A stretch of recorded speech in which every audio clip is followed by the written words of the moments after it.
अगर आपकी जन्म कुंडली में किसी प्रकार का पितृदोष है, उसके लिए आपको क्या पूजा करनी है और किस प्रकार से आप इस पितृपक्ष में अपने पितरों को प्रसन्न कर सकते हैं, संक्षिप्त चर्चा रहेगी।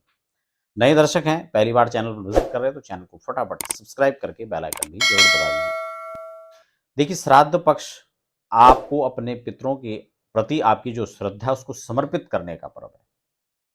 जन्म कुंडली में दोष है तो उसके लिए नारायण बलि, त्रिपिंडी आदि जो पितृदोष निवारण पूजा हैं, तर्पण आदि पिंडदान का जो विधान है उसके अनुसार आप करवा सकते हैं। हरिद्वार में संपूर्ण वैदिक विधि के द्वारा यहाँ पर हम लोग इस कार्यक्रम को करवाते हैं।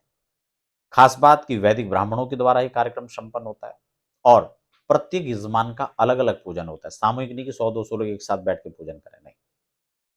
इसलिए पूर्ण वैदिक विधि से यह कार्यक्रम होता है। आपने देखा होगा, हमारे फीडबैक आप जाकर देखें, लोग जो पूजाएं देखें, तो ये कार्यक्रम यहाँ पर होता है। इसमें कुछ लोग आर्थिक समस्या के कारण अगर दिक्कतें हैं तो वो संक्षिप्त में इसकी पूजा विधान को कर सकते हैं। हमारे शास्त्रों में इसकी भी विधि है। ये नहीं कि आपके पास जब इतना खर्चा होगा तभी आप इस पूजन को कर सकते हैं। जिन लोगों को खर्चे की दिक्कत है वो पहले बता करके इस पूजा को करें, और जिनके पास बिल्कुल भी नहीं है उनके लिए भी प्रावधान है।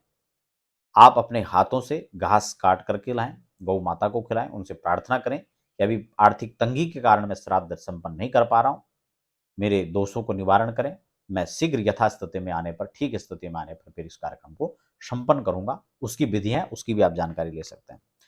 पंचबली का विधान श्राद्ध में जरूर करें। जिन लोगों के कुछ भी नहीं है वो उपायों से इस निवारण को कर सकते हैं।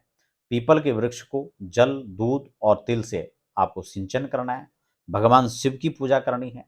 पंचबली का विधान है, गाय के लिए, कुत्ते के लिए आपको पिपीलिका बलि, देवादि बलि और श्वान बलि और कौवे के लिए ये आपको निकाल करके समर्पित करना है। पीपल की पूजा जैसे मैंने आपको बताई निश्चित करना है। ब्रह्म भोज, ब्राह्मण को कुछ भी आप खिला सकते हैं, उसमें खीर जरूर आप रखें। ध्यान रखें, आप स्टील के बर्तन या कांच आदि के बर्तनों में, प्लास्टिक के बर्तनों में न खिलाएं। ब्राह्मण को भोजन या तो पत्ते में खिलाएं या फिर धातु के बर्तन, पीतल, कांसा आदि में खिलाएं। ठीक इसी प्रकार से जो पंच बलि निकाले वो भी किसी डिस्पोजल में नहीं, सिर्फ पत्ते में निकाल करके दें। इस संक्षिप्त विधि के द्वारा आप श्राद्ध में इन स्थिति में अपने दोषों का निवारण कर सकते हैं, इसका लाभ ले सकते हैं। आपको बहुत बहुत शुभकामनाएं। विशेष जानकारियों के लिए आप हमें हमारी संस्थान के नंबर पर संपर्क कर सकते हैं।